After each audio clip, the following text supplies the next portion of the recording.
Podcastirmãos.com. Olá, pessoas! Podcastirmãos.com Jetlag especial entrando no ar. Eu sou o Paulinho, estou aqui com o Hugo, que a gente vai ter que segurar para não ser odiado no Brasil. Eu sou o Hugo, prazer estar aqui. Estou aqui com o Gustavo, que teve o privilégio de experimentar meu choque cultural em primeira mão quando esteve comigo há um mês atrás, em São Paulo. Verdade, foi uma delícia de choque reverso. Eu sou o Gustavo, eu estou aqui com o André, que em 5 anos de Espanha já teve chance de experimentar 2 vezes o choque cultural. Que maravilha, né? É o que todo mundo quer. E eu sou o André e tô aqui com o Paulinho, que ele sim tá doido pra viver um choque cultural reverso no Meia Hora. Que legal, gente. Estamos aqui para um episódio especial de fim de ano, como prometemos. E assim, como a gente sempre fala, a gente usa o podcast para se preparar, né? Muitas vezes, para aprender e para se preparar para a vida. E como ano que vem temos uma viagem programada, planejada, mas ainda não com passagens para isso, mas temos planos de ir ao Brasil, queremos nos preparar para o famoso choque cultural reverso. Porque quando a gente veio aqui para a Espanha disseram, se você estiver preparado para o choque cultural, é mais fácil de enfrentá-lo. Você consegue amenizá-lo. Agora, para voltar, a gente também quer saber o que é esse tal de choque cultural reverso. Será que a gente esqueceu como é ser brasileiros? O Hugo, o Gustavo e o André já passaram por isso e vão me ensinar hoje o que é esse tal de choque cultural reverso.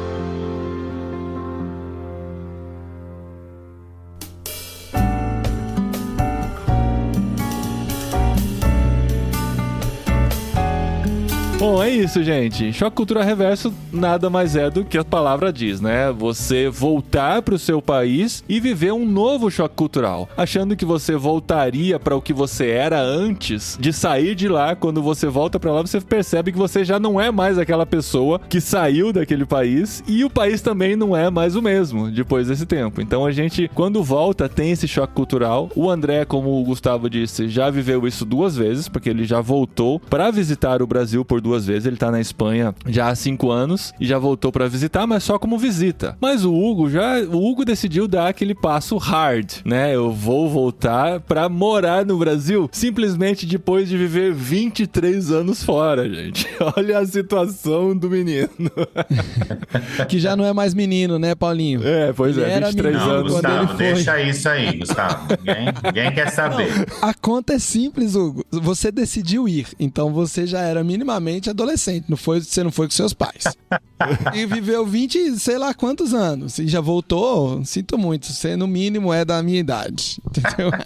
Gente, só pra situar os nossos ouvintes, né, pra quem não lembra, ou quem começou a ouvir os Jetlags agora, o André e o Hugo já participaram do podcastirmãos.com algumas vezes, né? O Hugo foi aquele que lá no começo do Jetlag contou a história da Índia, né? Ele era um brasileiro na Índia, estava vivendo lá há muitos anos, né? E falou sobre o aprendizado do idioma e tal. Depois ele voltou pra falar com a gente no episódio 440, o Jetlag 20, que foi sobre trabalho entre culturas, que a Marissa participou com a gente também. E em 2021 a gente conversou sobre o desafio de aprender um novo idioma, com a participação da Beth também. O André já participou algumas vezes com a gente, já gravou sobre diversos temas dentro do podcastirmãos.com. O episódio sobre vida de solteiro, ele estava com a gente aqui contando sua experiência de ser solteiro, inclusive em outro país, e compartilha com a gente a experiência de morar aqui na Espanha e tá de volta hoje pra contar um pouquinho da sua realidade também de choque cultural reverso. Mas a gente quer saber, gente, vocês estavam preparados para esse choque cultural reverso? Já tinham ouvido falar disso? Ou foi pisar no Brasil e perceber que o Brasil não é mais o mesmo e vocês não eram mais os mesmos? Olha só, quando eu voltei da Argentina pro Brasil, eu tinha 0 treinamento em adaptação cultural e tudo mais. Eu tinha 27 anos, tinha morado 1 ano e pouquinho na Argentina e estranhei um montão de coisa. Num país vizinho, vivendo não tanto tempo fora. E nesse período eu tinha vindo várias vezes ao Brasil, porque eu trabalhava, entendeu? Então, mas eu vinha assim, eu vinha de sábado e voltava segunda, né? Saía de lá sexta, depois do expediente, voltava segunda. Porque é perto o suficiente pra quando você trabalha, expatriado e a empresa paga, você fazer isso, né? Se eu tivesse que fazer do meu bolso. Mas eu tinha vindo diversas vezes e eu estranhei. Não muito, é verdade, mas estranhei. E algumas coisas eu tinha mudado, né? Alguns hábitos alimentares, alguns jeitos de ver, porque você muda. E o seu país não muda tanto, pelo menos não em um ano. Agora, o Hugo é quem encontrou um outro Brasil.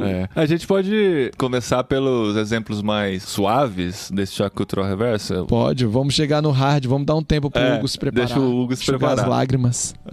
Por exemplo, eu nunca voltei a morar numa cidade que eu já tinha morado anteriormente. Mas eu lembro de uma amiga que a gente tinha lá em Vinhedo, ela tinha família em outro lugar. Então, ela foi pra Vinhedo porque se casou, teve filha lá e tal, e se divorciou do marido depois de um tempo. Ela pensou, eu não vou ficar aqui perdida se a minha família tá toda no outro estado. Ela decidiu voltar com a filha pro outro estado na esperança de recuperar a vida que ela tinha, sei lá, uns 10 anos atrás. E foi muito chocante pra ela, porque ela achou que aquelas amigas com quem ela conversava online e tal, falando que tava morrendo de saudade, seriam as mesmas amigas que ela tinha deixado naquele tempo, né? Ela chegou, ela falou, passei 6 meses lá, eu acho que eu vi 2 vezes minha melhor amiga, sabe? Porque a melhor amiga já tava em outra vida, já tinha levado a vida pra outra direção e não era mais aquela realidade. E isso me fez pensar assim, nossa, que chocante isso, né? Porque a gente cria muita expectativa de voltar pro que existia antes e comecei a elaborar algumas coisas na mente nesse sentido. E eu acho que esse é um dos maiores riscos, né? De quando você sai, você deixa uma realidade pra trás e depois de um tempo você decide voltar pra ela. É você entender que as coisas mudaram e que nunca vai ser como antes. É igual quando eu tô indo pros exemplos suaves. É igual quando os amigos da faculdade resolvem fazer um grupo no WhatsApp e fazer um reencontro depois de 10 anos. Não é muito esquisito, funciona. Cara. É muito esquisito. Funciona uma vez e depois de 10 anos tem que funcionar de novo pra repetir as perguntas. E aí, os meninos?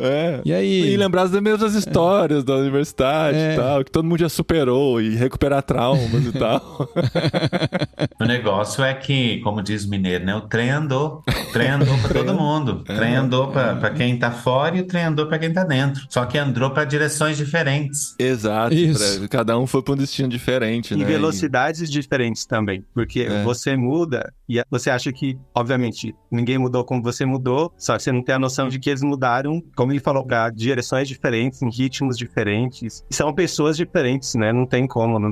É completamente novo. Eu tinha alguma preparação já quando voltei pro Brasil, porque quando eu tava no Brasil ainda, como missionário na Jocum, eu voltava pra casa algumas, 2 vezes por ano, né? Então, tinha uma viagem transcultural pro Peru, ficava lá um tempo e voltava pro Brasil, depois voltava pra minha casa. Então, nesse processo, a gente vai aprendendo a reentrar, né? A reentrada que tanto se fala. Então, eu acabava tendo uma certa noção de como seria isso e algumas expectativas que precisavam ser ajustadas, equilibradas, ou mais realistas ou menos realistas, né? Porém, vindo pra Espanha e morando fora mais tempo, e num contexto muito mais diferente, né, distinto do que é o Brasil, mesmo assim, você sente a diferença, sente o baque, né? Eu não cheguei a ter, porque pode acontecer, né, da pessoa ter sintomas de depressão e ir para coisas mais patológicas, assim, né, por conta de... Espero que o Hugo não esteja passando por isso, né? A gente pode indicar alguns psicólogos. O seu diferencial nesse sentido, André, é que você sabia que era um período. Exatamente. E você voltaria para cá. Exatamente. Mas mesmo assim, você sentiu aquele baque, você sente a diferença. Você vê que o trem andou e o problema é você tentar subir no trem, sabendo que o trem andou e tentar recuperar as coisas. E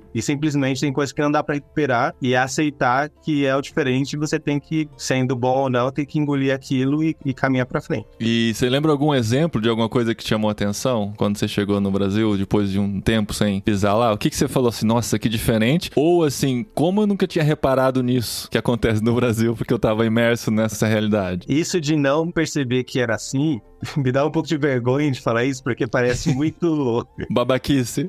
Muito babaquice, ou muita frescura, ou muita coisa de primeiro mundo, assim, sabe? Problema de primeiro mundo. Cara, eu moro numa cidade que é patrimônio da humanidade. Cáceres é uma cidade histórica, belíssima e tal, e qualquer lugar, muitas cidades da Espanha são assim, da Europa no geral. Qualquer lugar que você olha é bonito, é histórico, é uma paisagem legal, é um prédio diferente. E no Brasil, assim, a minha família não mora no Morumbi, nem em Alphaville, nem num bairro de mansões. Então eu olhava ao redor e falava, velho, é feio. Olha esse monte de fio pendurado, atravessando rua, essas calçadas buracadas. Isso me chocou muito, assim, principalmente a primeira vez que eu voltei, em 2021. Eu olhava pra todos os lados e falava, mano, é feio. Me dá vergonha, cara, de dizer isso, mas a sensação era essa. E aí me chocou perceber isso em mim mesmo. Falar, nossa, eu não devia estar sentindo isso, é meu país, é meu bairro, é minha gente, é meu povo, por que eu tô sentindo isso? E aí, com o tempo, com as semanas, eu fui acostumando, mas o choque... Mas eu tenho esse choque aqui em Brasília. Brasília é isso, patrimônio da humanidade, o centro de Brasília todo mundo já viu, é bonito, não tem fio, tudo mais. Andou 15 quilômetros, chegou nos bairros que são as nossas cidades satélites aqui, é tudo feio. Pelo amor de Deus, tem alguns bairros que não são feios, mas nossa, que canseira. Ó, fique claro, quem tá dizendo isso é o Gustavo, o André. Eu não concordo que o Brasil é feio, tá, gente? Não, eu não tô dizendo que... Tem uma outra opinião. Não, eu não tô dizendo que o Brasil é feio, mas eu tô dizendo que tem muitos bairros, muitos lugares onde o elemento beleza se perdeu na nossa arquitetura. O elemento fio e lixo sobrepõe aos elementos arquitetônicos de beleza. A insegurança faz com que as pessoas vivam enjauladas. Você não vê mais as casas delas, você vê paredes e paredes de grades. Ou muros muito altos com muitas cercas em volta. Isso é geral aqui em Brasília? Não é geral. É geral no Brasil? Não é geral. Tem muito lugar bonito. E em lugares, às vezes, até inseguros. Mas esse conceito, isso é um tema que eu converso demais com a minha esposa. Esse tema da beleza, de uma forma geral, não só a beleza do nosso corpo, mas a beleza do ambiente, se perdeu na nossa cultura. A diferença é que aqui na Europa, eles aprenderam a valorizar o antigo, né? Valorizar o velho. Eles fizeram o velho ficar chique, né? O descascado é rústico. Inclusive o velho mesmo, né? Não é só a construção, não. O velho tem muito velho, né? Então tem que fazer o velho ficar bonito. Pra mim, eu acho que eu estava muito preparado por causa de muitos anos, porque eu trabalhei como líder de organização e eu recebi muita gente, líder de equipe esses anos todos. Na verdade, eu ajudei muitas pessoas através de choques culturais, tanto reverso quanto choques culturais naturais. Não só brasileiros, mas outras nacionalidades também. E a maior parte do tempo eu estive na Índia, mas nos últimos anos eu estava morando na Inglaterra. Então eu recebi muita gente. Então tem tudo na minha cabeça. E isso me deixa um pouco mais irritado comigo mesmo, porque eu não consigo fazer a conexão da cabeça pro coração. Entende? Você sabe, mano. Claro que eu sei tudo. Eu sei tudo como é que deve ser, o que você deve falar, por que você tá sentindo assim, o que causa no seu corpo, por que você não quer ver ninguém, o que você deve lutar contra, quando você deve ficar trancado em casa, você não deve ficar. Tudo isso eu sei, entende? Mas tá trancado em algum compartimento cerebral que eu consigo lembrar. Tá na caixinha do conhecimento teórico. Mas parece que eu não consigo aplicar isso, né, todos os dias, a maioria dos dias, na verdade, principalmente com respeito aos meus sentimentos, porque os sentimentos vêm e não, é difícil você abafá-los, na verdade, né, porque, por exemplo, um médico que é especialista em câncer, por exemplo, e ele descobre que está com câncer, todo o conhecimento dele não vai abafar o sentimento que ele tem, na verdade, do que o medo do câncer causa. Pelo contrário, talvez até amplifique.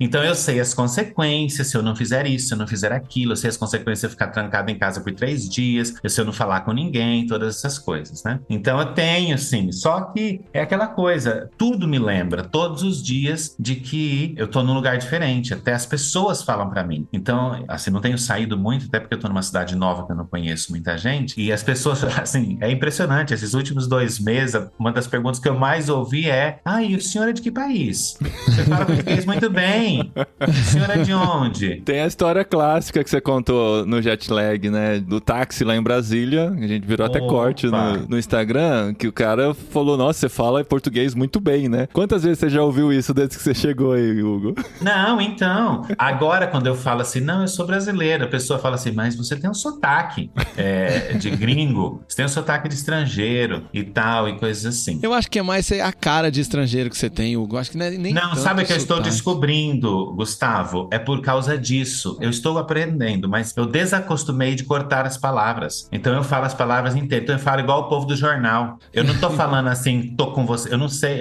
eu tenho que pensar pra falar assim. Normalmente eu falo assim para o tempo inteiro. Eu falo todas as palavras. Eu não corto. Eu tô contigo. Eu não falo isso. Eu falo, eu estou com você. Eu gostaria de você, por favor. Outro dia na imobiliária, a moça falou uma coisa pra mim. Eu falei assim, tá bem, eu os esperarei lá. Eu assustei. Eu pensei, quem fala assim? Ninguém fala assim. A moça deu uma olhada pra mim. Ok, deve ser a pessoa lá da Academia de Letras. Isso, o cara mais chique, tem escritor de livros. Quando você usar a mesóclise, vai ser fenomenal. Esperá-los-ei em minha casa logo mais. Quase. Então eu tô pensando se é isso. Eu tô pensando se é talvez porque eu uso estruturas em inglês. Eu tô pensando que às vezes eu não lembro o nome do negócio, então eu tento explicar. Eu falo assim, aquele negócio que você usa. Falta assim, vocabulário básico. Aí dá ruim. Falta vocabulário. Aí você descobre que é escova de dente, né? Que você não tá lembrando. Não. Pois é. Então, por exemplo, eu tenho tentado melhorar meu vocabulário, porque o Gustavo mesmo já me apontou, porque tudo pra mim é muito especial em português. Então, essa é a minha palavra de correr. Isso é a sua muleta. Isso aí. Então, quando eu quero falar aqui uma coisa muito legal, eu falo que é especial. E o Gustavo um dia falou pra mim assim, mas tem outras palavras, você só fala especial, em 20 minutos você fala 10 especial, usa outras coisas.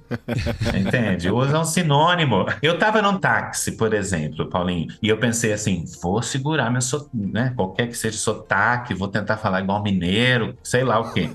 Aí o taxista falou pra mim assim, de repente, e você mora em que país? Aí eu falei assim, ué, por que você acha que eu moro fora? Aí ele falou assim, porque tudo que eu tô te contando, você fala pra mim assim, uau, e brasileiro não fala uau. O brasileiro fala assim, nossa, bah, nu. Mesmo, eita, nu, mas no uau a gente não fala, e você só fala uau. Aí eu falei, nossa, gente.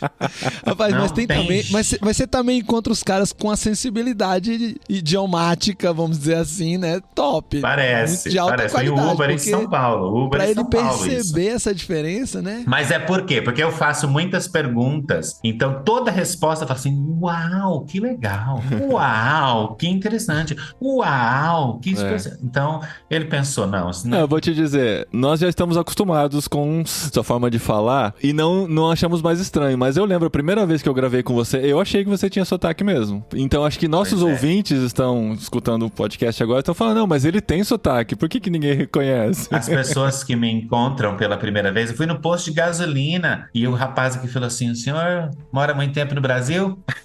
Aí eu falei pra ele: acabei de chegar. Falei: não vou nem explicar pra esse. Deixa ele achar o que ele quiser. Tem caso que é assim mesmo, a gente não perder tempo pra explicar pra pessoa que você nunca mais vai encontrar, sabe? Eu posso falar de um choque um pouquinho mais profundo, pegando aí o carro do que os meninos estavam falando sobre beleza? Eu sou oposto, porque como eu morei a maior parte desse tempo na Índia, eu acho o Brasil lindo, gente. Lindo. Ah, verdade. Lindo, eu acho o Brasil europeu. Eu chego no aeroporto em Guarulhos, eu penso assim, gente, mas que linda essa avenida, essa marginal do Tietê. Gente, olha essa marginal. Ninguém buzina, os carros tudo certinho, organizado. Todo mundo vai, todo mundo para no lugar. Respeita o cruzamento, é. No semáforo todo mundo para, não tem um guarda batendo na porta do carro com a gente pra fazer a gente parar. Nada. Aí o que é um dos meus choques que acontece muito com a minha família, mas com amigos próximos? Eu me irrito profundamente porque existe um desejo de reclamar brasileiro. Nossa cultura reclama de tudo. Tudo é ruim. Então nós precisamos reclamar, nós vamos reclamar da rua, nós vamos reclamar da comida, nós vamos reclamar do clima, nós vamos reclamar da família, nós vamos reclamar do SUS, nós vamos reclamar de tudo. A gente, numa conversa de brasileiro, se não tiver reclamação, não conversa brasileira. E isso me irrita, porque eu acho isso extremamente... a maioria das pessoas que reclamam nunca teve uma experiência. Então compara com o quê? Né? Compara com... Como é que chama o filme lá da moça que canta nos Alpes suíços? Esqueci. A Noviça Rebelde. Essa aí. Compara com porque a senhora Noviça Rebelde pensa assim, olha só como o Brasil não é. Eu penso assim, gente, espera um pouquinho. Compara o Brasil com o Egito, compara o Brasil com o Níger, compara o Brasil com a África do Sul, compara o Brasil com a Índia, compara o Brasil com o Camboja, com o Vietnã, com o Laos, compara o Brasil com a Turquia, com o Paquistão, com o Cazaquistão, com o Quirguistão. Compara o Brasil com esse lugar. Não compara o Brasil com a Noruega, com a Suíça, que nem com os Estados Unidos, porque nós não estamos lá. Não, e se você compara em alguns quesitos, ainda assim é melhor. Por exemplo, a burocracia, cara. A burocracia no Brasil, quando você mora fora, você descobre que o Brasil é o jardim do Éden da burocracia. O SUS é maravilhoso, gente. Minha sogra foi tratada no SUS. Eu tava na Inglaterra por 3 anos, minha mulher demorou 18 meses para ver um ginecologista. Entende? Eu morava numa cidade pequena. O SUS é maravilhoso. Tem lugar ruim? Claro que tem lugar ruim. Tem lugar ruim, mas tem lugar ruim até na casa da gente, da família da gente. Na casa da gente tem um canto ruim. Todo lugar tem lugar ruim, né? Então esse pra mim é uma das coisas que eu tenho que me segurar, por exemplo. Mas o ponto é que, assim, comparando com o bom com o ruim, ou com o que é melhor que o pior, o lance é que a comparação é inevitável, né? Claro. O ponto seria o que poderia ajudar a gente a ter mais saúde mental nesse processo de comparação, porque ela vai acontecer. Eu acho que uma coisa importante é você achar pessoas, eu não sei como falar isso de novo, pessoas seguras, pessoas que você pode falar e não vão se ofender. Porque se eu reclamo algo, por exemplo, do Brasil para uma pessoa, para um amigo geral, ele vai ficar chateado. Eu já ouvi muito assim, você não mora aqui há mais de 2 décadas, você não pode falar nada. Você tá lá fora, então vai lá pra fora. Eu já ouvi isso. São pessoas culturalmente maduras, entendeu? Talvez. É porque consegue perceber que existe o mundo. E pessoa que você vai poder falar. E aí, você sabe que você não tá falando que você odeia ou que você tá com raiva, mas é porque você precisa, que você tá num momento difícil e precisa falar, né? Por isso que eu pago uma terapeuta também, né? Então, aí você fala. E a terapeuta, se não gostar, já avisei, Não me interessa a sua opinião. Eu tô precisando de um ouvido. A minha terapeuta tem um serviço mais fácil do mundo. Ela me faz 2 perguntas em 1 hora. Ela faz a primeira pergunta, como você tá? E eu falo por 40 minutos. E ela me faz uma pergunta pra seguir aí, e eu falo mais 20. Pronto, acabou a sessão. E só esse processo já ajuda muito, né? Ajuda. Então é como o André tá falando, eu acho que é importante lembrar que vai haver comparações. Como o Paulinho falou, quando você muda de cidade, quando você muda de estado, você compara. Eu acho que pra mim, uma das coisas, eu tô lendo um livro sobre transição, terminando de ler, na verdade. Começamos antes de vir pra cá, minha esposa e eu começamos, e nós estamos terminando de ler agora. E eu li o capítulo sobre luto a semana passada, por exemplo, e eu descobri algumas coisas que eu estou de luto. E uma das coisas que é engraçado, que eu não tinha pensado que eu estou de luto em não ser mais estrangeiro, porque eu desenvolvi uma personalidade de estrangeiro. Eu desenvolvi uma personalidade de me comportar, de falar, de demandar as coisas como estrangeiro, porque você tem certos direitos como estrangeiro. Você pode chegar no escritório e eles falam uma coisa pra você, você fala, eu não entendo, porque eu não sou daqui. Explica de novo. Por que é assim? Por que funciona? Você questiona tudo como estrangeiro e as pessoas deixam passar, porque a pessoa fala assim, ele não é daqui, ele não sabe. Não importa, você mora 10 anos no lugar, a pessoa ainda vai falar, ele não sabe, ele vai aprender. Quando agora eu sou de volta do Brasil, eu quero aplicar a mesma regra, não funciona. Não. A pessoa fala assim, você tem CPF, você devia saber. Como é que você não sabe? Interessante. Você tá pensando? Nunca tinha pensado nisso. Então, na verdade, você acabou. Eu não sou mais estrangeiro, eu tenho que perder essa minha personalidade que eu desenvolvi em mais de 20 anos de ser estrangeiro. Porque às vezes que eu voltava pro Brasil para passear, eu não entrava fundo o suficiente para nada. Eu ia visitar a família, visitar umas pessoas, amigos, uma igreja e só. Você não ia no banco, você não ia tentar pegar um empréstimo, você não ia alugar uma casa, você não ia no SUS, porque ficava pouco tempo, não dava nem tempo de ficar doente. Não dava, e se ficava doente, tomava muito antibiótico para aguentar e ir embora, entende? Então, assim... Se tratar em casa, né? Vamos dizer assim. A perda dessa identidade de estrangeiro está sendo difícil para mim. Mas você acha, Hugo, que você deliberadamente tinha esse comportamento de questionar até para escapar de alguma coisa ou outra, ou porque você aprendeu quando você chegou, era a forma como você vivia e aquele virou Hugo? Não, eu aprendi, eu mudei. Alguém perguntou essa semana, quando que esse Hugo desenvolveu? Porque eu não sou o rapaz, o jovem que saiu do Brasil mais, eu sou uma pessoa completamente diferente. Eu tive que, porque eu tinha um negócio na Índia, a gente tinha mais de 30 nacionalidades, faz anos que eu trabalho com várias nacionalidades. Eu tive que aprender a ser bem claro, branco e preto. Então, o que tem pra mim é o valor do que você fala. Então, assim, se você tá querendo dizer alguma coisa por trás, você se danou comigo porque eu não vou entender o que você tá querendo dizer. Então, eu vou pegar o que você tá falando pra mim. Então, eu espero as pessoas serem assim. Não é assim. Na Inglaterra é um desastre, porque na Inglaterra não existe ser direto, né? Em toda cultura tem ser indireto. Mas eu aprendi a ter uma comunicação muito direta. Então, por exemplo, eu aluguei esse apartamento aqui e eu estava para alugar, né? E aí a imobiliária fala, vai ter que fazer isso. Quando eu chegava, não foi feito. Mas por que não foi feito? Não, mas você falou que ia fazer. Então eu preciso entender por que não foi feito. Eu não quero saber a desculpa de porquê, eu quero saber o porquê não foi feito. Porque você atrasou, porque você não quis, porque a pessoa não veio, tem uma razão. Aí eles iam me dar a chave dia 31 de outubro e eu ia estar em São Paulo aquela semana com o Gustavo. E eu falei assim, vamos fazer o seguinte, fica mais uma semana para vocês arrumarem o apartamento e eu pego dia 6 de novembro, tá bom? Às 9 da manhã. Ai, tá ótimo, maravilhoso. O que aconteceu? Eu comprei geladeira, comprei fogão, arrumei para vir instalar a internet, tudo para dia 6 e 7. Dia 6, 9 horas da manhã, eu estava na imobiliária. Quando eu cheguei dia 6 às 9 da manhã, a moça falou assim, não tá pronto. Aí eu falei assim, como assim não tá pronto? Eu te dei uma semana a mais. Não, mas não tá pronto. Aí eu falei assim, mas eu vou ter entregas, né, hoje e amanhã. Não tá pronto. Aí eu falei assim, então tá bem. Sentei na frente dela, falei assim, eu não tenho nada pra fazer aqui hoje. No fim, minha agenda tava limpa, né? Então eu vou ficar sentado aqui na sua frente o dia inteiro, até você resolver me dar a chave. Não tem problema, você vai ficar olhando pra mim. Aí ela regalou um olho assim, assustou, olhou pra gerente dela. Ah, mas não tá pronto. Falei, tudo bem, eu entendo. Então você precisa que você entenda que eu também não vou sair daqui até a chave estar. E sentei, fiquei lá. Não briguei, nem nada. A chave apareceu em 15 minutos, gente. A chave apareceu. E não tava pronto? Não estava. Tinha que fazer uma vistoria, mas eles deixaram eu vir com a vistoria pra receber as coisas, deixaram a internet vir instalar. Eles deixaram eu vir antes de eu pegar a casa, porque o problema foi deles que atrasou. Entende? Uma pergunta, você acha que isso tem mais a ver com a sua personalidade ou com a mudança de personalidade que você teve quando você estava fora, ou com o choque de voltar e agir com a mesma personalidade em dois lugares diferentes? Não, então, é esse que eu falei, né? Porque o que acontece? Na Índia ou na Inglaterra, eu demandava por quê? Eu sou estrangeiro, eu tô te pagando.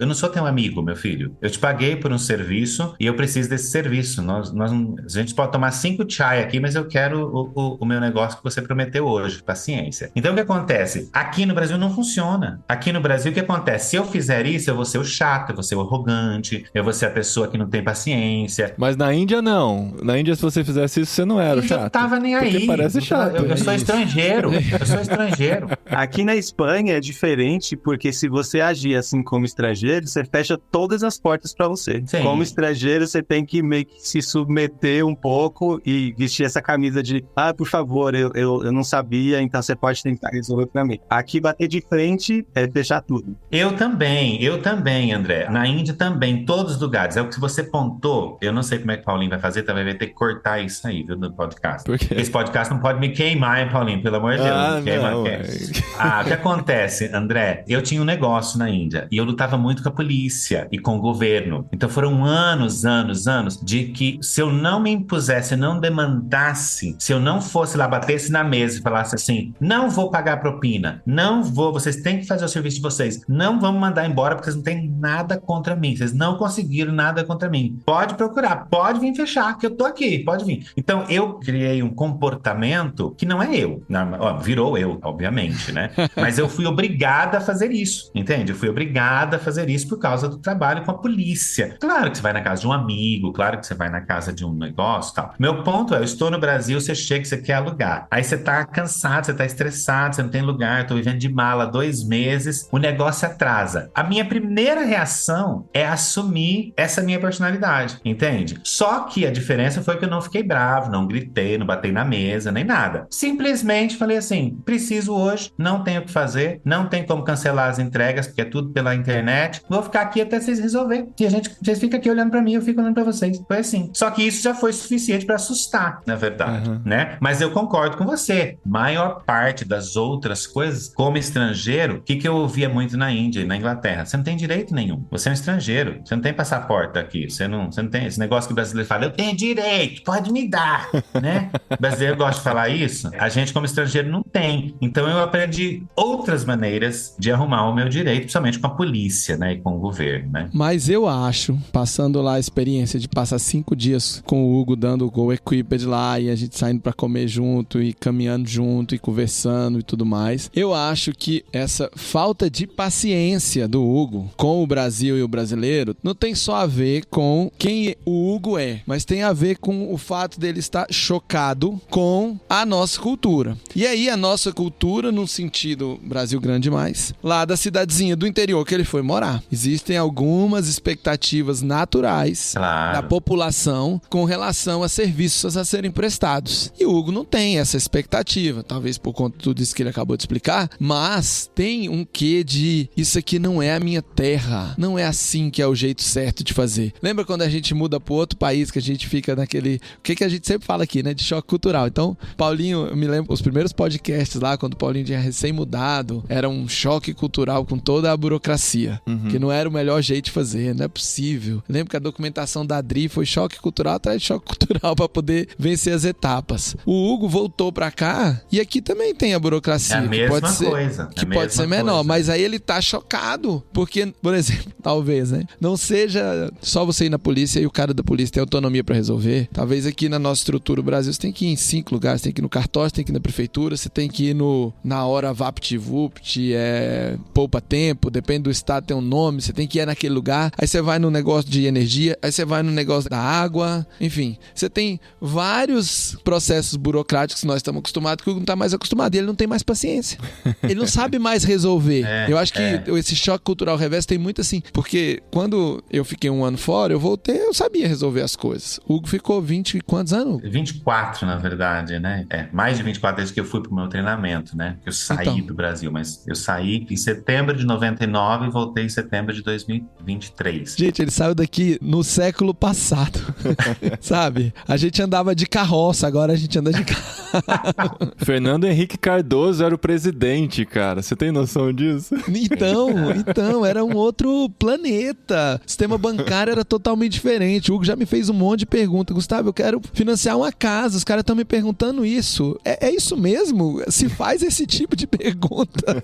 Eu tive dificuldade para comprar um chuveiro, gente. Eu fui comprar um chuveiro para casa que eu aluguei, eu desisti. Fui comprar o dia seguinte. Porque tinha tanta especificação de watts, de voltagem, de um negócio que eu descobri CDA, CDM, uma coisa de água, o MDC, MDA, uma coisa por água por metro quadrado que vem, quando que vem. Eu falei, moço, só quero tomar um banho, eu tomo do cano, não tem problema, eu só quero ligar o negócio e sair água, só. Tá calor mesmo, nem ser quentinho, já tô satisfeito com água. Na verdade. Eu acho que uma das coisas que, pra mim, ou pra minha geração, talvez, Paulinho, talvez seja diferente até pra você, apesar de nós sermos praticamente a mesma geração, eu acho, parecido, né, perto. Eu saí do Brasil praticamente pré ou no começo da internet. Ninguém tinha celular, nenhum dos meus amigos tinha e-mail, não existia Facebook, não existia Instagram, não existia YouTube, não existia nada dessas coisas. Mas sabe o que já existia? Irmãos.com, cara. É sério? Um aplauso. Tem coisa mais velha. Parar. Eu não sabia. Tem coisa mais velha que meu choque cultural.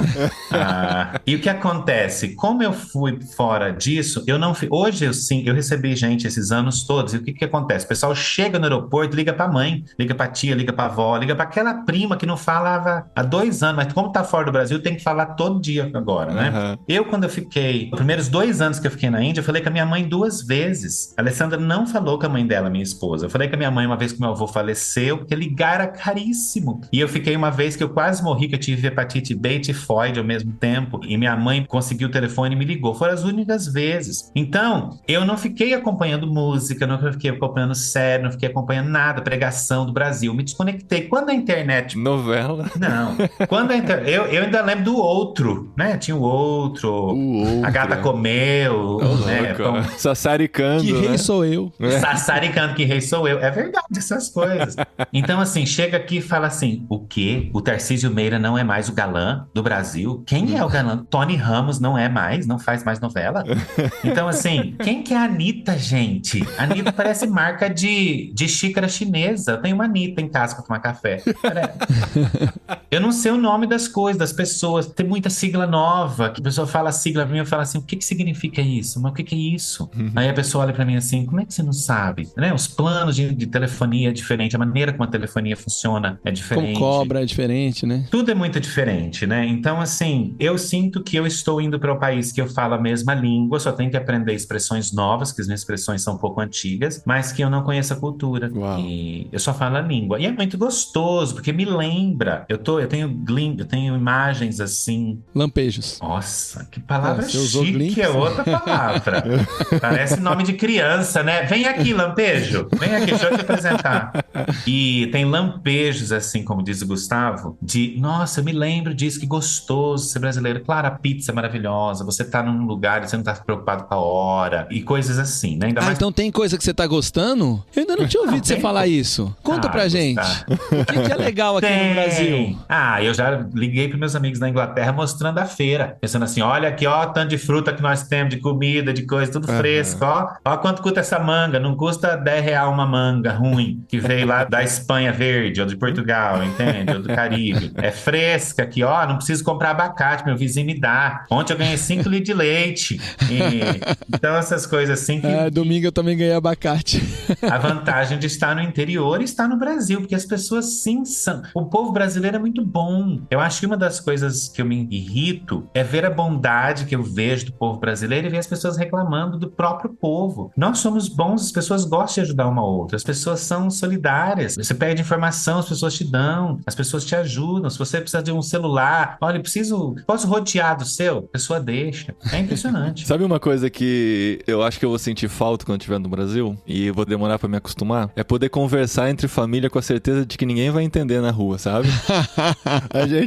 A gente sentiu isso em Portugal, cara. Porque a gente faz comentários perto das pessoas que, assim, a gente não gostaria que as pessoas escutassem. Não estamos falando mal nem nada, mas estamos fazendo algum comentário que a gente sabe que quem tá do lado não vai ouvir. Claro. Principalmente aqui na nossa cidade, que a gente tem certeza. Todos os brasileiros que tem aqui são os estudantes que a gente conhece. Então ninguém mais vai entender. E o engraçado, cara, é que eles não fazem ideia de que idioma a gente tá falando, sabe? Não faz ideia. Uau. Não fala assim, é parecido com o espanhol. Não, é outro idioma. Já perguntaram se somos alemães, se somos ingleses e tal, ao ouvir a gente conversando. Falta de uma noção também do mundo, mas enfim. Aí em Portugal, cara, a gente fez alguns comentários e a gente falou, não, aqui eles entendem. Cuidado, sabe? Aí a gente já sentiu assim, nossa, temos que tomar um cuidado extra, que a gente já perdeu aqui na Espanha. Quando tá entre nós, a gente conversa e deixa rolar, né? Mas tem que ter o cuidado, Paulinho, de você estar numa roda e você não fazer esse comentário, deixando os demais sem saber, assim. Não, você tá numa roda conversando, eu acho, pelo menos, né? É deselegante. A gente tá todo mundo conversando em inglês, aí no meio da conversa você vira pra sua esposa, fala em português com ela e volta pro inglês, do tipo, cara, o que eles estão falando? Bom você explicar isso, que esse é um cuidado que a gente toma. Inclusive, se a gente está entre espanhóis, com espanhóis que a gente conhece, a gente, entre nós, vai conversar em espanhol também. Se a gente tá na igreja, a gente não fala em português na igreja. Mesmo entre nós, se a gente tá decidindo uma coisa aqui da comunicação e tal, a gente tá falando em espanhol. Porque, isso já é outro tema, mas é muito importante que os espanhóis não nos vejam como eles e nós. São os brasileiros, sabe? E com eles, existe esse muro entre eles. Mas eu tô falando assim, a gente tá na rua. Tô conversando com a Adri, assim, com as crianças, assim, não tem ninguém conhecido perto. A gente conversa com mais tranquilidade. Que sorvete ruim aqui nessa sorveteria. Meu Deus do céu. Ó, lembra de não voltar. Anotação mental aqui, não vamos voltar. E você ainda tá na sorveteria, né? Você tem essa liberdade poética. E a gente toma cuidado pra não usar palavras que podem ser reconhecíveis em espanhol. Então a gente vai usar um outro adjetivo que eles não... Ruim, por exemplo, eles não conhecem. O que é ruim, né? Mas a gente não vai falar mal, por exemplo, que é parecido com malo, entendeu? Mas o Hugo pode conversar em hindi com a esposa dele. Essa parte ele ainda tá liberado. Porque eu vou contar aqui pra vocês, pessoal. O Hugo me levou pra jantar num restaurante indiano. E foi muito interessante, porque a gente ficou ali os dias em São Paulo. E no primeiro dia eu falei, não, vamos comer uma pizza. Tô em São Paulo, vamos comer uma pizza boa. Disseram que era a melhor pizza de São Paulo. De São Paulo, era a melhor rede de pizzaria de São Paulo. Mas a gente não foi sabendo disso. A gente foi numa que alguém indicou que era boa, depois que descobrimos que era melhor. Uma fila enorme, ficamos um tempão comendo uma pizza. No outro dia levaram a gente pra comer um hambúrguer que disseram que é o melhor hambúrguer de São Paulo. Ficamos numa fila. O Hugo nem comeu. Não comi porque não aguento mais carne, gente. Outra coisa, meu show, não aguento carne. Quanto custa o melhor hambúrguer de São Paulo, Gustavo? Só pra eu me preparar. Rapaz, uma fortuna. R$70. R$70 o hambúrguer. R$72. Um hambúrguer bom. Bom, mas aí, no último dia, foi todo mundo embora, ficou só eu e o Hugo. Aí, onde que a gente vai? Eu falei, Hugo, todo dia eu escolhi, você mal comeu, você torceu o nariz, você foi lá, comprou uma barrinha de cereal na lojinha de frente pra comer, não quis comer. Onde você quer comer? Eu vou no lugar que você quiser. Aí, então, vamos num restaurante indiano aqui em São Paulo, vai ter. A gente achou lá aleatoriamente no Google, chegamos no restaurante, vocês precisavam ver pinto no lixo. Essa é a expressão correta. Gente, ele entrou, o restaurante simples, tinha só um atendente brasileiro e tinha o dono, que era indiano. Na hora que o Hugo viu o rapaz, ele ficou numa satisfação tão grande. E ele mandou hindi com o cara. Só que o cara não acreditou que ele tava ouvindo um holandês no Brasil falando hindi.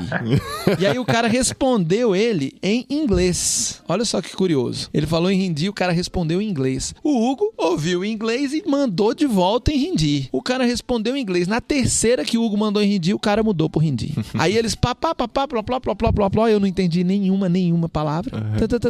O cara vira pra mim e fala em português. Nunca vi um brasileiro que fala tão bem hindi na minha vida. E aí chamou o dono, né? Assim, aí virou aquele momento. Aí chegou uma outra família de indianos. Eu acho que ele tá falando hindi. Só que aí era uma família do sul da Índia que não falava hindi direito. Aí conversamos lá em inglês e o Hugo pediu um monte de comida, a gente comeu com a mão. Já viramos amigo, né? Já estamos amigos no Instagram, vamos visitar a família lá em São Paulo. Lá em São Paulo, já fez amizade com a família. Aí você percebe que todas as reclamações que ele tava fazendo do brasileiro, do Brasil, era que ele viu o povo indiano, ele voltou. anormal. Impressionante. Eu fiquei impressionado. Diz o Gustavo que eu mudei de personalidade, assim, que eu... Muda o semblante. Eu nem percebi. Ele volta pro modo super animado. Sai do modo falta de paciência com esse povo aqui e entra no modo super animado. Esse modo falta de paciência, eu espero que passe, viu? É fácil votos. Também. Dizem que demora até 1 ano e meio pra passar.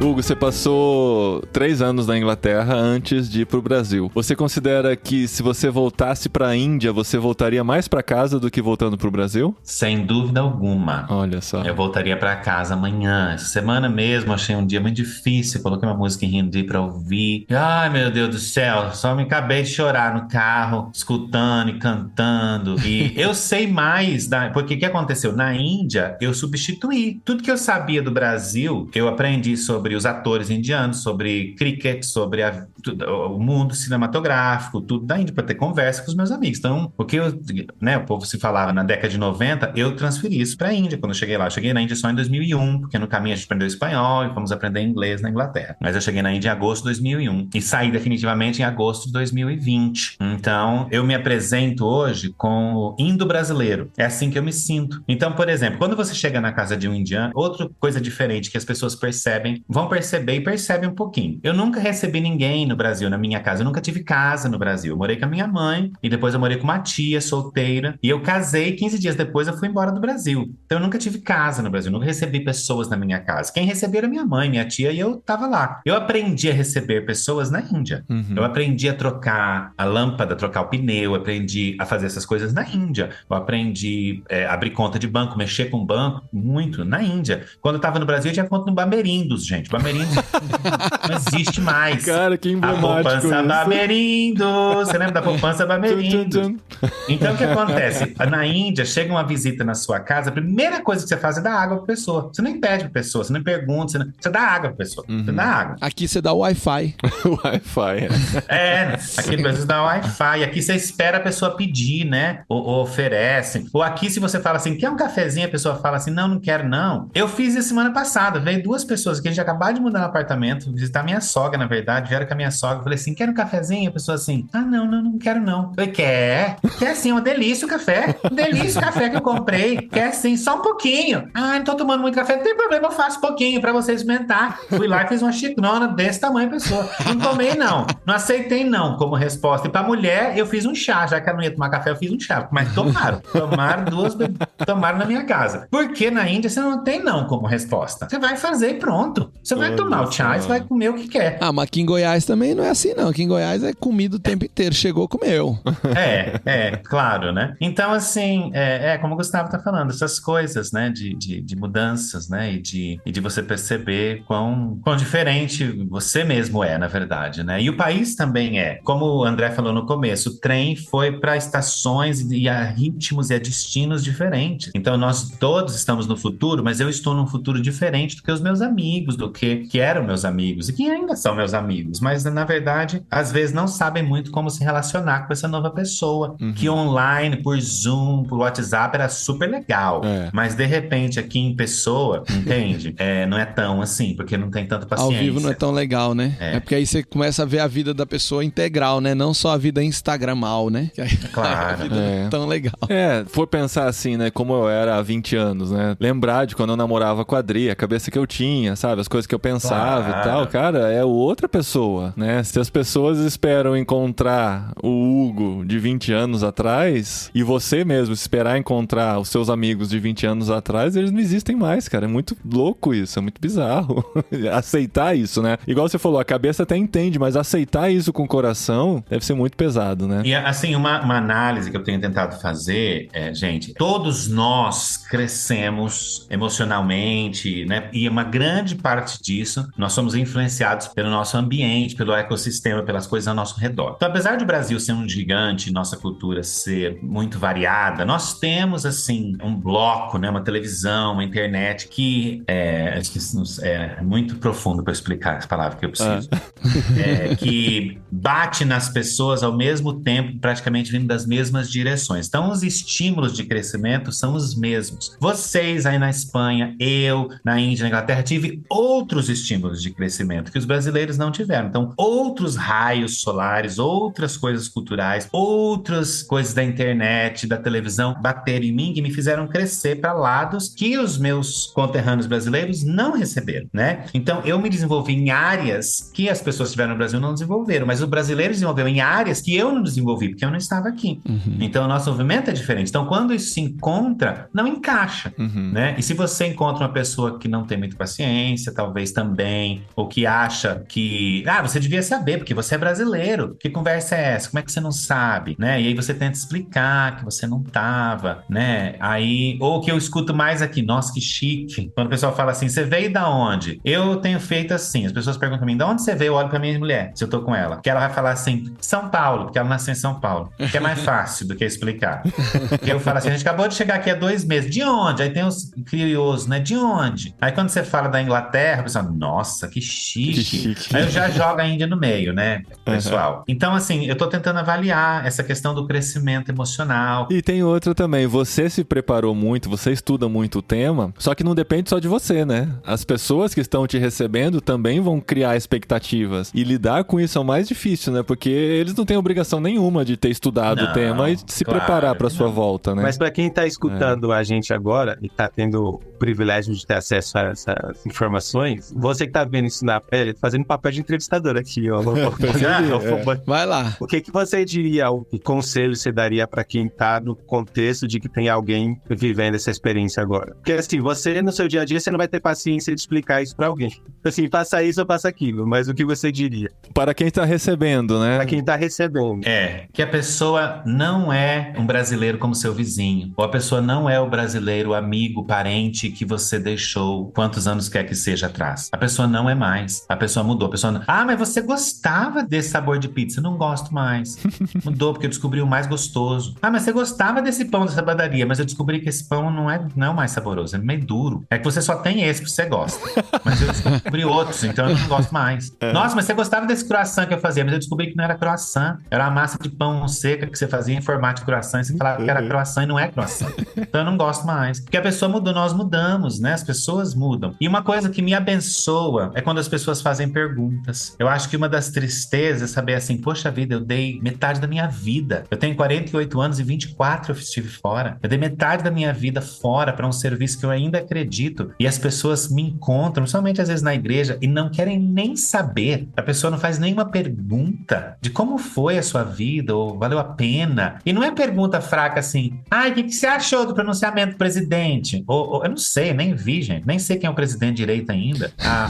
Então, assim, perguntas sobre nós, perguntas sobre como nós estamos nos sentindo. E escutar a resposta, né, gente? Porque e ouvir a resposta. Tem muita gente que faz a pergunta só por fazer e já quer engatar numa história que vai contar depois, né? Já não me prepararam pra isso, assim. Vai acontecer de quando eu voltar pro Brasil, e a gente vai tentar preparar os meninos pra isso também, porque a gente vai querer contar um monte de coisa que a gente viveu nesses 3 anos até voltar pra lá, mas provavelmente eles não vão estar interessados nisso, né? Poucos vão querer saber. Não, a pessoa escuta uma história, 2 no máximo, e aí já começa a falar da reforma do banheiro da cor do azulejo que colocou. Exatamente. Cara, eu vivi isso na pele essa última vez. A gente foi numa família muito querida comer uma pizza um dia, e assim, a gente foi pra casa daquela família porque eu tava no Brasil. Então, o André tá aqui, vamos lá, quero saber como vão as coisas na Espanha e tudo mais. Aí conversa vai, conversa vem. E aí, André, como é que tá as coisas em Cáceres, né? Eu, não, estamos fazendo isso, estamos fazendo aquilo. Aí alguém te interrompe porque lembrou de não sei o quê e vai falar do Brasil, das coisas dela, do cachorro, do periquito, do papagaio. Passa meia hora, assim, literalmente, não tô brincando. Vai, assim, meia hora depois. Mas a gente tava em Cáceres, né? E aí, desculpa, te cortei. Como é que tá sendo lá? Desculpa, te cortei, é ótimo. Tudo bem. Aí você começa a falar de Cáceres e fala assim, então, que em Cáceres, nossa, a gente tem um senhor do cartório corrupto.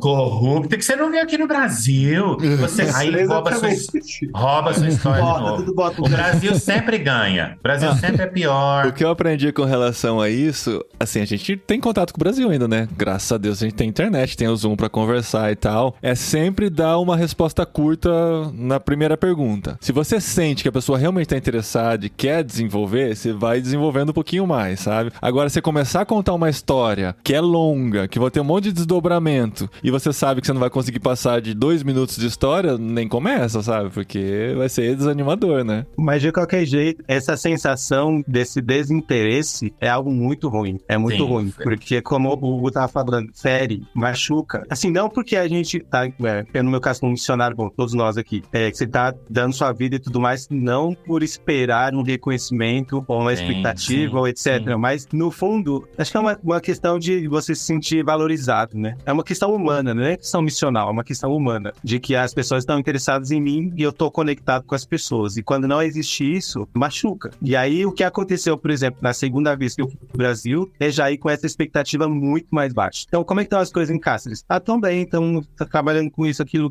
outro, e as coisas estão bem, Deus tá abençoando. Ai, que legal. Sabe o que aconteceu semana passada? Que a minha avó falou não sei o quê? Aí você fala, beleza, cara, é isso.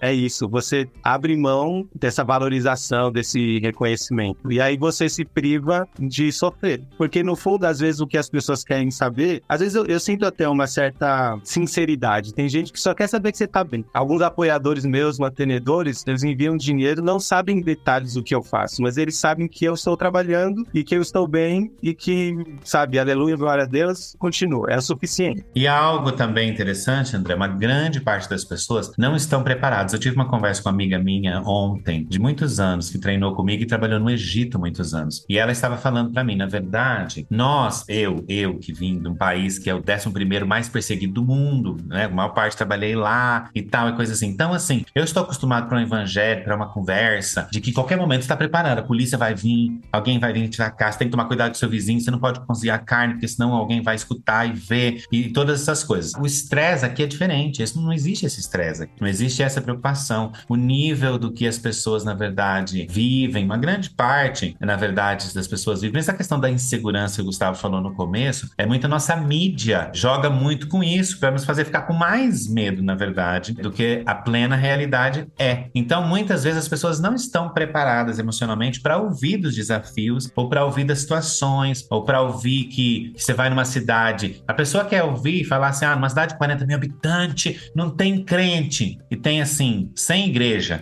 E aí você falar que você tá numa cidade, que eu sei da realidade na Espanha, do mesmo tamanho, que tem 2 igrejas, tem uma, não tem nenhuma. 40 mil?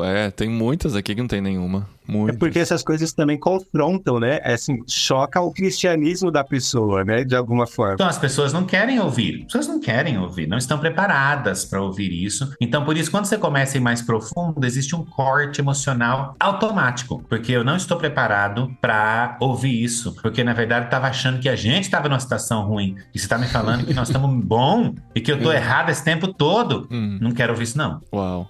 O uau do estrangeiro. O uau do gringo. Uau.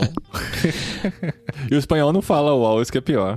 Eles falam claro, dá uma raiva. Então, assim, eu perdi a paciência com uma amiga, eu vou falar, porque eu não acho que eles vão escutar o podcast esses dias, porque veio um outro casal de amigos missionários visitar, e a gente foi visitar e tal, e eles falaram assim, fica aqui, vem trabalhar com a gente. Eu falei assim, fica não, vai embora pro seu lugar, se Deus não te mandou, não fica, porque tem crente saindo pelo ladrão aqui, a gente tem que tentar mandar uns crentes embora. Aí a pessoa falou pra mim assim, imagina, a gente precisa ganhar, quase não tem. Porque o meu vizinho não conhece a Jesus, né? Não, conhece, não vai pra igreja ainda, porque conhece, entende? A minha cidadezinha, eu dou exemplo, que eu saí, que tem 6 mil habitantes, nem 7, ô Paulinho, tem 30 igrejas no interior de São Paulo. Nossa. Eu, desde adolescente, a gente já fez umas 50 campanhas de dar folheto. O povo junta folheto lá na casa, o ateu junta folheto pra dar pro outro quando viaja, porque não tem mais onde botar, entende?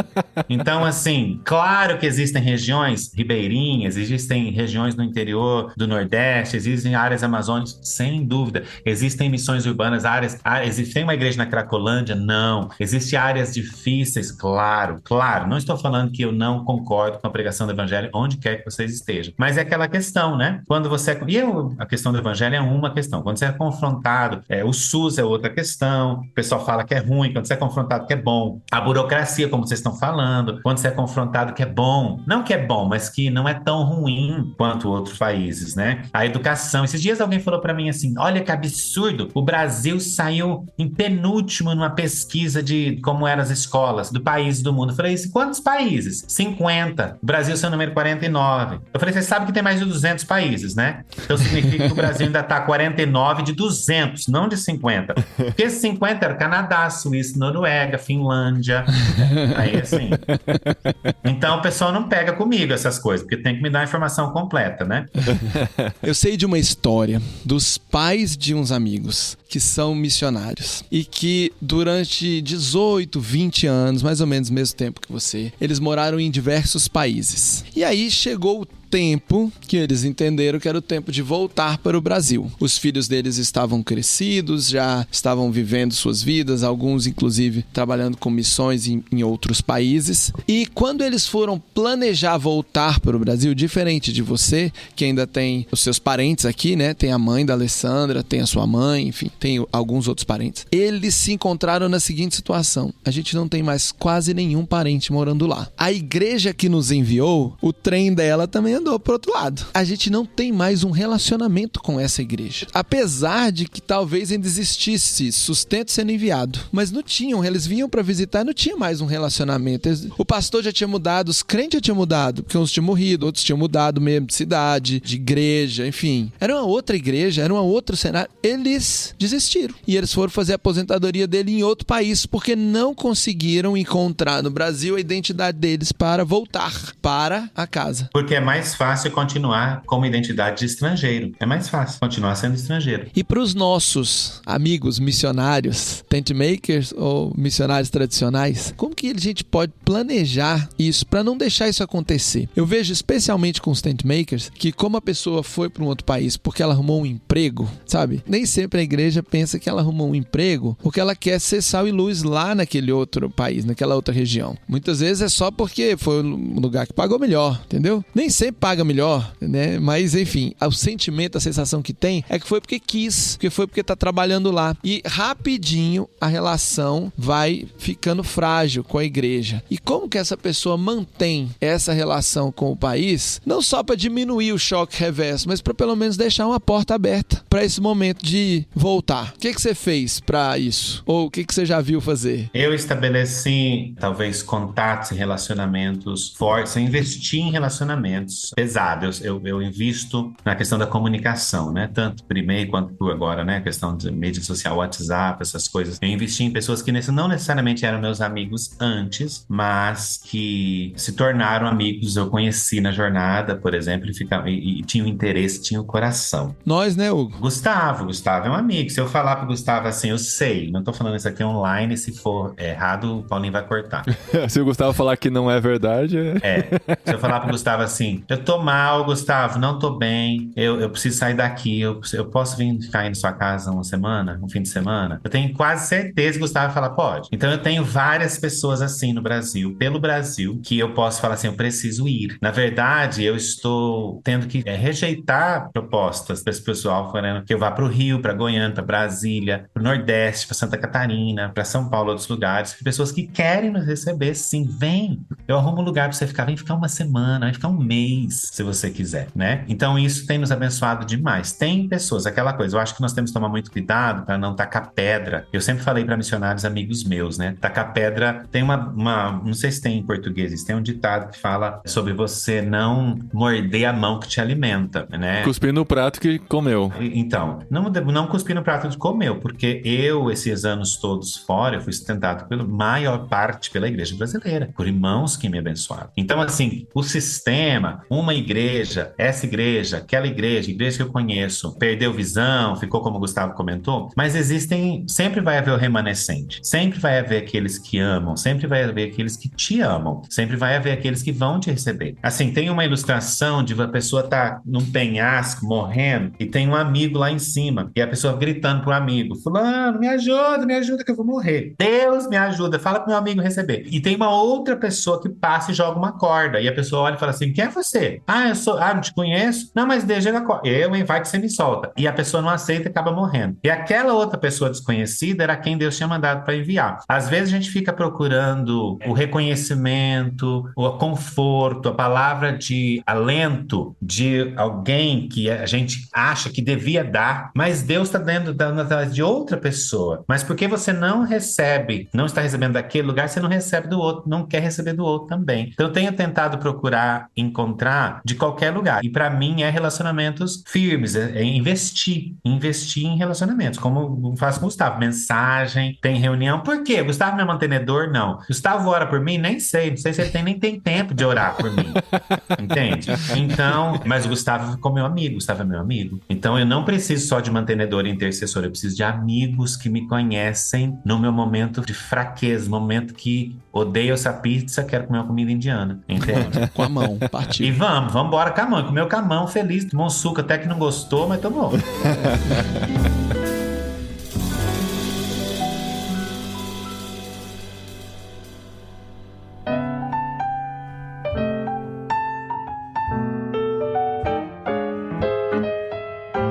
Falando de comida, eu achava que a gente ia sofrer muito com a adaptação com a comida aqui e tal, porque tem muitas coisas que a gente gosta no Brasil que não tem aqui. Mas aconteceu aquilo, né, de que assim, a gente vai se acostumando com um novo hábito, com a nova alimentação, e não tem como reclamar da comida espanhola, né, que é super variada, boa demais, com muitas coisas muito gostosas, mas assim, a picanha suculenta a gente não come mais, o churrasquinho e tal. A coxinha não tem. Não tem a coxinha, e a gente até hoje não aprendeu a fazer coxinha nem pastel, então a gente fica na saudade. Só que com o tempo a gente vai se acostumando, e hoje eu já consigo ver, meu irmão trabalha no frigorífico, ele é responsável pelo marketing desse frigorífico, e vira e mexe ele posta nas redes sociais dele a foto da picanha sendo cortada assim, suculenta, e eu já consigo ver essas fotos e não chorar, né, por exemplo.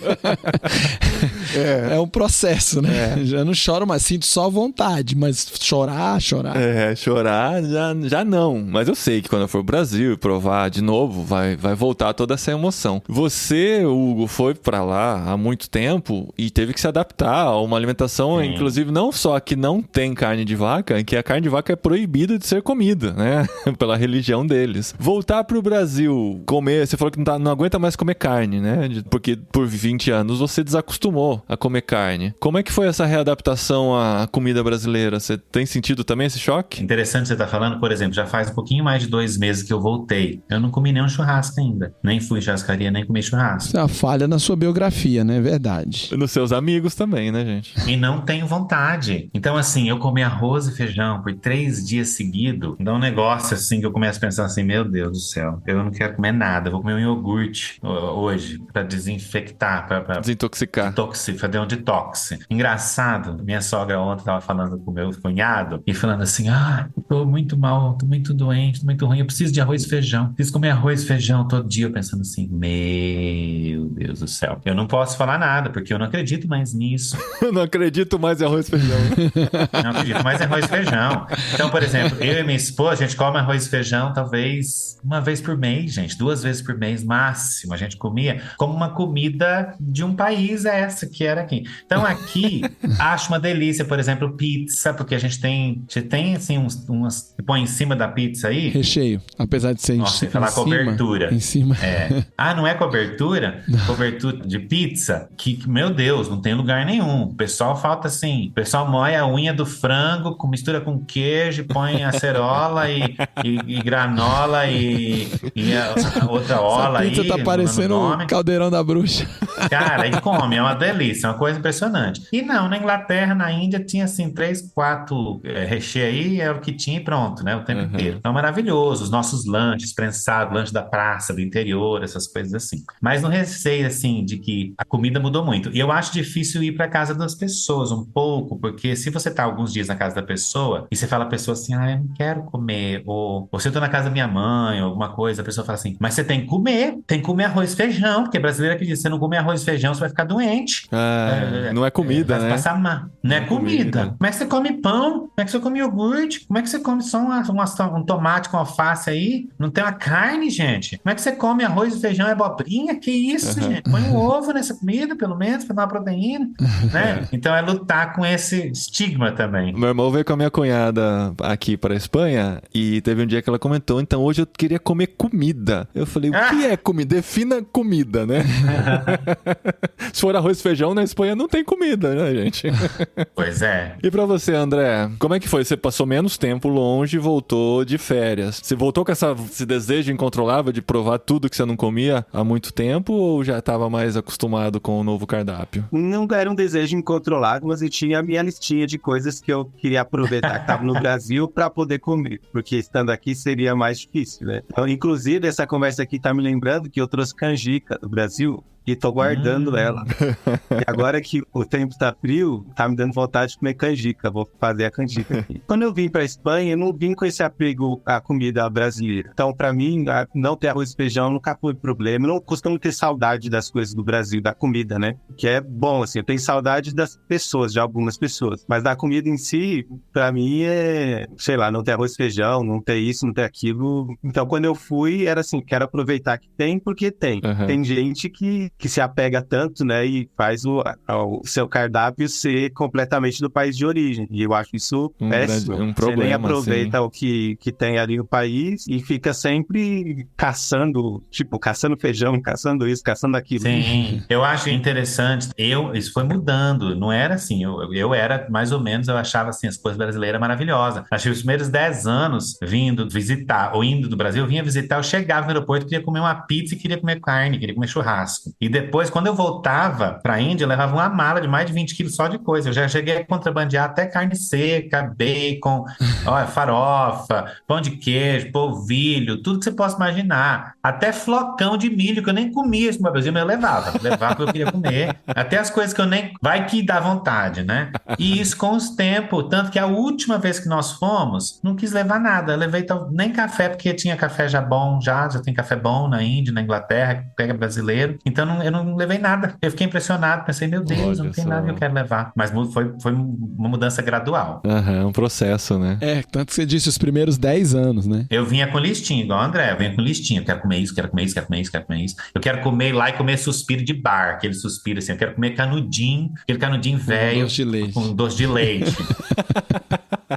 Muito bom, gente. Eu acho que é isso, né? Mais algum ponto importante que faltou a gente cobrir? Eu acho importante só talvez mencionar, Paulinho, que demora para as pessoas que vão voltar ou que estão voltando, mas a gente se adapta. Seja bondoso, gracioso com você mesmo. Se chega uma tarde, se chega um dia, se você não quer ir no culto no domingo, não vai no culto. Se você quer dormir até 10 horas, dorme, você pode. Você não precisa ir fazer alguma coisa, trabalhar. Se você não quer ver ninguém, sábado minha esposa quis sair, foi na minha sogra, eu não quis, eu fiquei em casa. Seja gracioso com você mesmo, dê tempo para você. E outra coisa, seja gracioso com as pessoas, porque como o Paulinho falou, as pessoas não têm obrigação. Eu tenho pensado muito, foi uma escolha minha de aceitar um chamado de Deus e ir. Foi minha escolha, ninguém me obrigou. Minha mãe não me obrigou, minha esposa não me obrigou, a organização não me obrigou, Deus não me obrigou. Eu quis ir, eu aceitei, eu me enterrei profundamente na Índia, foi uma escolha minha. Eu conheço amigos missionários que ficam sempre superficiais, nunca se desligam. Tem amigos americanos que celebram o Thanksgiving todo ano e faz tudo. Eu não lembrava nem que era 7 de setembro, gente. Eu celebrava 15 de agosto, que é a independência da Índia.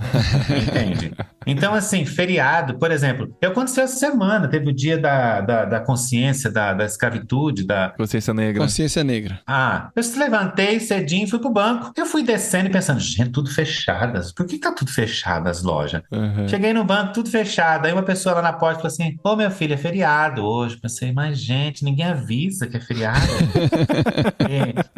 E talvez eu esqueci quando eu cheguei na Índia, eu odiava comida, eu emagreci. Eu não aguentava ver aquelas músicas indianas cantando na minha orelha, no ônibus, no trem. Eu achava filme indiano, assim, um exagero, só ria, sabe? Então, assim, eu esqueci, que faz muito tempo, e aquilo virou bom pra mim. Então, a mesma coisa, eu esqueci das coisas aqui, né, na verdade. Mas elas vão se adaptar, só que nós nunca mais, é igual fazer enxerto, nós nunca mais vamos ser puros, 100% brasileiro, como uma pessoa que talvez nunca saiu, que só sai de férias. férias, nunca mais. Mudou o nosso DNA, deu uma balançada, deu uma síndrome, deu alguma coisa em nós que não vai voltar mais ao normal. E a gente tem que aceitar isso e pronto. Ainda assim, Hugo, você mudaria, porque você falou que você se enraizou na cultura indiana, né? E agora está vendo todo esse processo de redescoberta do seu DNA, né? Você mudaria esse enraizamento? Você escolheria não ter se aprofundado tanto se você olhasse de hoje para trás?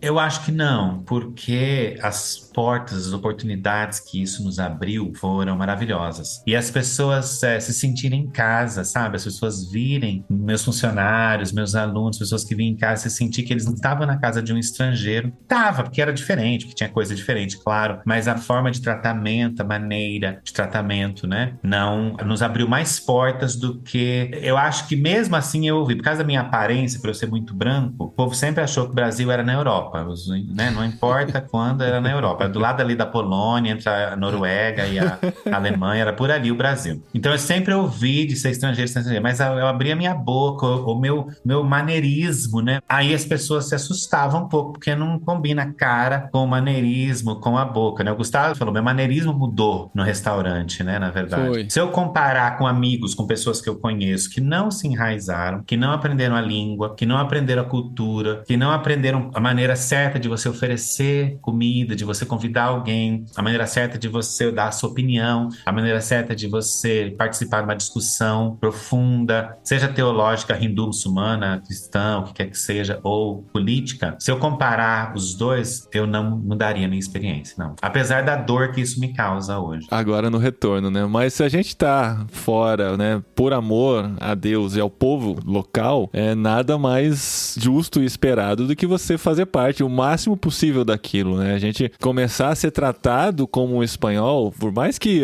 o nosso label estrangeiro vai estar para sempre, vai estar na nossa cara, vai estar no nosso sotaque, mas eles poderem tratar a nós como eles tratam outros amigos espanhóis é o melhor presente que a gente pode ter, né? De se sentir um pouquinho mais parte daquilo, mesmo ainda se sentindo estrangeiro, mas podendo aproveitar, podendo viver isso intensamente. Eu acho que faz toda a diferença, né? Você foi com um propósito, e todos nós, quando mudamos de país com esse objetivo de levar o evangelho, a gente vai com o propósito de abençoar aquele povo e de se misturar com aquele povo, para que essa bênção seja completa, para que a gente entenda eles, tenha acesso a eles, para que eles tenham acesso a gente. Esse processo, eu acho que ele vale a pena. Agora, ele tem um custo, que é o custo na volta. Alguns não dão conta e não voltam, outros vão viver esse processo na volta. E eu estou muito empolgado com a volta do Hugo, muito mais do que ele. Por quê? Porque o Hugo, ele, nesse processo que ele passou os anos fora, ele trabalhou missionalmente, então ele foi missionário, mas ele também foi um homem de negócios, ele também trabalhou. Então ali naquele ambiente que ele viveu e tudo mais, ele aprendeu tantas coisas que são ricas e válidas para o nosso povo que está aqui, para quem ainda quer ir, para quem ainda está sonhando. Quantas pessoas não nasceram enquanto você estava fora, Hugo? Pessoas que podem ouvir a sua história e aprender dessa história. Ontem eu estava conversando com um colega no trabalho e ele está fazendo engenharia da computação e eu fiz ciência da computação. Só que quando eu me formei foi o ano que ele nasceu. Foi a primeira vez que eu tive esse choque geracional e a gente tá trabalhando junto. E a gente estava conversando como era o mundo, como é o mundo, e ele estava me perguntando o que ele pode fazer para se preparar para os anos que ele tem para frente dentro da nossa profissão. E aí eu vejo o Hugo voltando e falo, gente, a gente tem que botar o Hugo numa estrada e botar ele para contar para todo mundo. Até ele cansar de falar da Índia e falar, não, agora eu vou falar de outra coisa. Até ele cansar de falar da Inglaterra, eu vou falar de outra coisa. Mas enquanto ele não cansa de contar essas histórias e de mostrar o fracasso, o sucesso, o jeito de fazer, o jeito de não fazer, isso é muito útil. Vale muito a pena. Então eu realmente tô animado com a volta do Hugo. Não sei se ela vai ser por muitos anos, mas pelo menos... Já tem que ter alguém animado nesse quadrado aqui, né? Mas eu acredito que não só a volta do Hugo pro Brasil, mas de tantos outros missionários que podem e precisam ser valorizados pela nossa igreja, pelo nosso mundo missionário, porque eles têm muito a nos ensinar, muitas histórias pra gente ouvir, a gente vai dar muita risada junto. O Hugo contou lá durante o curso algumas histórias que a gente chorou de rir, e ele contou algumas histórias que a gente chorou com ele. Então, são histórias que tocam a gente e que a gente pode usar essas histórias para nos prepararmos melhor, para nos entendermos melhor e para seguir melhor na nossa própria caminhada de cristão. Então, vale a pena voltar, mas vivam primeiro bastante. Não precisam voltar correndo. Um tema que eu acho que ficou pendente e as pessoas estão vindo talvez estejam questionando, a gente tá falando muito de nós, adultos, né? Mas como fica o coração das crianças, né? Que quando vão pra outra realidade, os nossos filhos hoje já são mais espanhóis que brasileiros. Porque eles estão intensos na realidade, né? O dia todo na escola, vivendo aquilo e tal. E pra eles também vai ser muito difícil a volta, mas a gente fica devendo esse tema, essa conversa mais pra frente. Eu tenho uma amiga, Paulinho, que ela morou aqui no Brasil, ela é europeia e ela já morou em alguns países. Ela disse que o único problema, assim, ou na verdade o grande problema, é que você nunca mais vive sem saudade. Então, sim.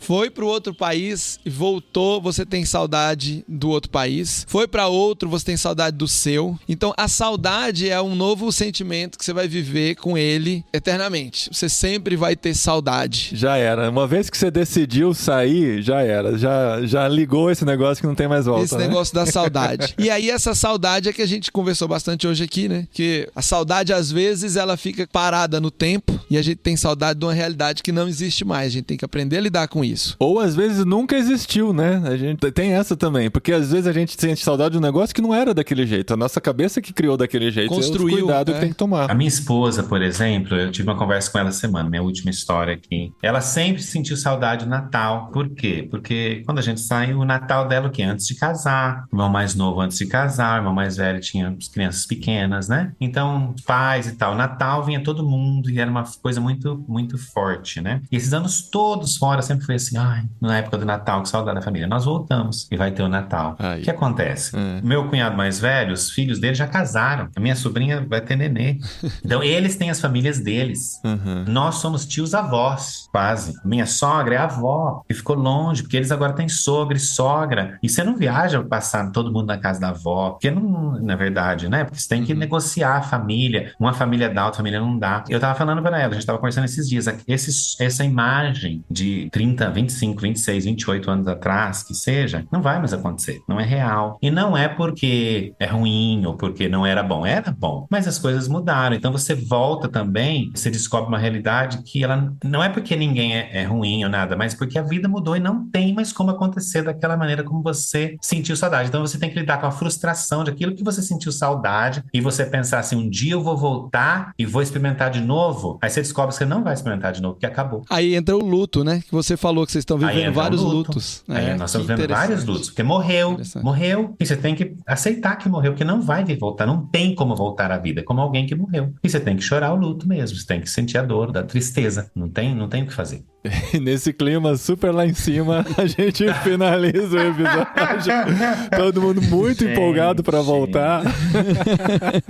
Vamos nos aprofundar na cultura que a gente está, apesar de antever os lutos que virão, né, no futuro. Isso, né? Tem que viver intensamente mesmo, cara. Não ficar pensando muito lá na frente, não. Viver intensamente, e luto é parte da vida, né? Luto é parte da intensidade. Muito bom, gente. Que bom. Conversa boa pra gente finalizar o ano aqui do Jetlag, pensar nos próximos passos e reafirmar nossa aliança, né, Gustavo? Nossa parceria aqui, né, Gustavo? Porque 2024 tem mais Jetlag aqui no Irmãos.com. Isso, nós vamos entrar aí na 5ª temporada, né? 5ª temporada, muito bom.